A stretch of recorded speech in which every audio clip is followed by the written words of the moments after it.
मेरा सवाल तस्लीम रहमानी आपसे है। आपने तो पहले ही हाथ उठा लिया। मैं तो आप ही के पास आ रहा था, लेकिन आपने पहले ही हाथ उठा लिया। सवाल कर लीजिए, फिर बताता हूं। नहीं, मैं सवाल कर ही नहीं रहा। जब आप पहले ही तय करके बैठे हैं कि आपको प्रेस स्टेटमेंट देना है, तो आप दे लीजिए पहले, फिर सवाल पूछ लूंगा मैं।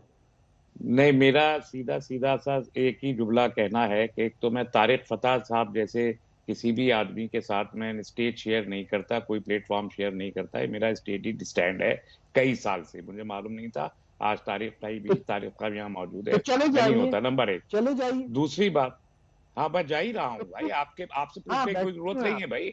आप जैसे इंसान से मुझे तो गुफ्तगू भी नहीं करनी, शायद बात ये मुझे आपसे बात करते हुए। तस्लीम रहमानी, आप अपने आप को एक लिबरल मुसलमान के तौर पे पेश करते हैं हिंदुस्तान में। हूं मैं तो आप नहीं, आपका लिबरलिज्म तो यहीं अभी बेनकाब हो गया ना, एक सेकंड के अंदर। जहां आपने कह दिया कि मैं दूसरे इस व्यक्ति के साथ मंच शेयर नहीं कर सकता, क्योंकि वो कुछ ऐसी बातें बोल देगा शायद जिनका आपके पास जवाब नहीं होगा। नहीं, ऐसे बात नहीं। और अगर आप वाकई लिबरल हैं और अगर आप वाकई अपने आप को बताते हैं कि आप स्कॉलर हैं, तो फिर बैठ के स्कॉलर तरीके से बहस कीजिए ना, सुनिए, चर्चा कीजिए उनके साथ। दिक्कत क्या है इसमें? दो तीन और अगर आपको लगता है आप उनसे बात नहीं कर सकते, मैं हूं ना बीच में, मुझसे बात कीजिए, उनसे मत बात कीजिए सीधे। मैं 2-3 लोगों के बारे में ये जानता हूं कि उनसे बात करना मेरे लिए मुनासिब नहीं है, इसलिए मैं नहीं करता हूं। मैं आपसे केवल इतना कह रहा हूं, आप मुझसे बात कीजिए ना, आप तारिक फतेह से मत बात कीजिए, आप मुझसे बात कीजिए। मैं सीधे सवाल पूछूंगा आपसे। नहीं, मेरे सवाल का जवाब दीजिए तो मैं जवाब तो दूंगा ना। हाँ बिल्कुल, बिल्कुल बात ना हो ना। तस्लीम रहमानी, असल में क्या होगा ना कि अब ये समझा जाएगा कि तारिक फतेह की आड़ लेके आप एक बड़े मुद्दे से भाग रहे हैं। नहीं, हरगिज नहीं, मुझे इस मुद्दे से भाग नहीं।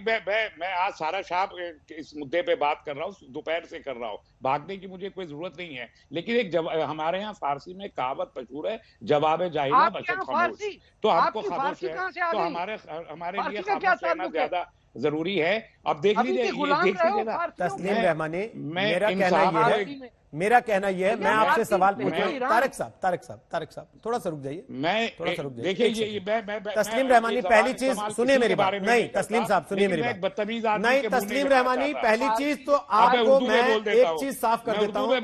तस्लीम रहमानी, मैं आपको एक चीज साफ कर देता हूं, इस पैनल पर किसी भी व्यक्ति को, किसी दूसरे व्यक्ति को इस तरीके से बेइज्जत करने की अनुमति मैं नहीं दे सकता। आपको अगर लगता है आपको दूसरे को बेइज्जत करना, आप उठ के जा सकते हैं, मेरी तरफ से आपको कोई रोक नहीं। लेकिन मैं इसको ये समझूंगा कि आप झूठ के लिबरल हैं, फिर आप फर्जी लिबरल हैं। नहीं, आप फर्जी लिबरल हैं। नहीं, फर्जी लिबरल है। मैं आपके सामने कह रहा हूं, पीठ पीछे नहीं कह रहा। मुझे आपके जाने के बाद नहीं कह रहा, आपके सामने बैठ के कह रहा हूं। अगर आप सही मानों में लिबरल होते, दूसरे को सुनने की हिम्मत रखते और बैठ के डिफेंड करते उस आरिफ मसूद को और उस व्यक्ति को जो कि मुंबई में पोस्टर लगवा रहा था सड़क पे मैक्रों के, आप बैठ के डिफेंड करते। पात्रा को जब सुन लेता हूं और उनके साथ कर लेता हूं, नहीं, इसका मतलब तो फिर ये हो गया कि आप ही खलीफा हैं और बाकी सारे में से कोई इस लायक नहीं है जिससे बात की जाए। सर, ऐसे आदमी से मैं भी बात नहीं कर सकता। मैं तो संबित पात्रा से बात कर लेता हूं। सॉरी सर, आप मेरे सामने मिसालें मत रखिए। मैं आपको केवल ये कह रहा हूं, अगर आपका स्टैंड इस तरीके का है तो आप इस लायक नहीं है कि आपसे समाज में कोई बात करे। सर प्लीज नहीं, आप अकेले बैठिए, अपनी तकरीरें करिए, प्रेस कॉन्फ्रेंस बुला कीजिए, कोई आए तो सुन लीजिएगा, नहीं तो नमस्ते आपको। नहीं सर, नमस्ते है मेरी तरफ से आपको। ये मैंने हाथ जोड़े, नमस्कार, धन्यवाद, बहुत बहुत आभार आपका। धन्यवाद। दूसरे का अपमान करने की अनुमति आपको नहीं दे सकता मैं, इस तरीके से तो बिल्कुल नहीं। और ये कहते हुए कि मैं लिबरल हूं, तब तो बिल्कुल नहीं। ये आपके लिबरल होने की पोल खोलता है। अभी के अभी खोल चुकी पोल आपकी, अभी क्या अभी बदतमीज ये बदतमीज। अरे अभी तो किसी ने बात नहीं की आपसे, आप बदतमीजी का सर्टिफिकेट अपने हाथ में लेके बैठे हैं और बदतमीजी आप लगातार कर रहे हैं। तब से बोलना शुरू किया आपने, आप लगातार बदतमीजी कर रहे हैं, दूसरे को गाली देते हुए और खुद को आप लिबरल बताते हैं।